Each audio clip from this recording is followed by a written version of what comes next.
ಕಾಂಗ್ರೆಸ್ಸಿನ ಅಧ್ಯಕ್ಷರಾದಂಥ BK ಹರಿಪ್ರಸಾದ್ ಅವರು ಬಿಜೆಪಿಯವರು ನಮ್ಮ ಮೇಲೆ ಹಲ್ಲೆ ಮಾಡೋ ಪ್ರಯತ್ನವನ್ನು ಮೊಟ್ಟೆ ಎಲ್ಲ ತಂದಿದ್ರು ಅಂತ ಹೇಳಿ ಮಾಧ್ಯಮಕ್ಕೆ ಹೇಳಿಕೆಯನ್ನು ಕೊಟ್ಟಿದ್ದಾರೆ. ಇದು ಅಪ್ಪಟ ಸುಳ್ಳು. ಅಲ್ಲಿ ಸುಮಾರು 100 CCTV ಕ್ಯಾಮ್ರಾ ಇದೆ. ಪೊಲೀಸರು ಇದ್ದರು, ಪೊಲೀಸರು ಕ್ಯಾಮ್ರಾಗಳು ಇದ್ವು. ತನಿಖೆ ಮಾಡಲಿ. ನಮ್ಮ ವೆಹಿಕಲ್ಲನ್ನು ಬಸ್ಸನ್ನು ಕಾಂಗ್ರೆಸ್ ಆಫೀಸ್ ಮುಂದೆ ಬರೋಕ್ಕೆ ಹೇಳಿದವರು ನೀವೇ ತಾನೇ.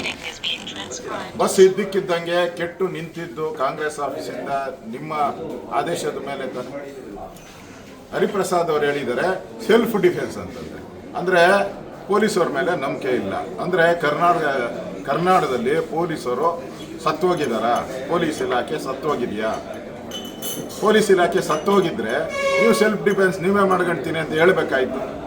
ನಿಮ್ಮದೇ ಕಾಂಗ್ರೆಸ್ ಸರ್ಕಾರ, ನೀವೇ ಹೇಳ್ತಾ ಇದ್ದೀರಾ, ಕಾಂಗ್ರೆಸ್ ಸರ್ಕಾರನೇ ಹೇಳ್ತಾ ಇದ್ದೀರಾ ಪೊಲೀಸ್ ಇಲಾಖೆ ಸತ್ತೋಗಿದೆ ಅಂತ ಹೇಳ್ದಂಗೆ ಒಪ್ಕೊಂಡಂಗೆ ಆಯ್ತಲ್ಲ ನಿಮಗೆ.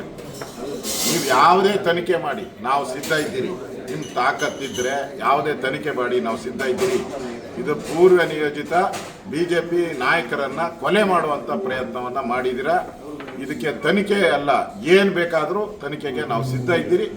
ಕಾಂಗ್ರೆಸ್ ಆಫೀಸಿಂದನೇ ಬಂದಿರೋವಂಥ ವಿಡಿಯೋ, ಎಲ್ಲ ವಿಡಿಯೋಗಳು ಕಾಂಗ್ರೆಸ್ ಆಫೀಸಿಂದ ಮೊಟ್ಟೆ ತಂದಿರೋ ವಿಡಿಯೋಗಳು ಎಲ್ಲ ಇದೆ.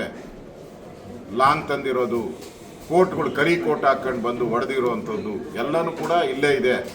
ಅದರಿಂದ ಇದನ್ನು ಮರೆಮಾಚಕ್ಕೆ ಸಾಧ್ಯ ಇಲ್ಲ. ನಾನು ಮಾಧ್ಯಮದ ಸ್ನೇಹಿತರಿಗೆ ವಿನಂತಿ ಮಾಡ್ತೀನಿ, ದಯವಿಟ್ಟು ಇದನ್ನು ಎಕ್ಸ್ಪೋಸ್ ಮಾಡಿ.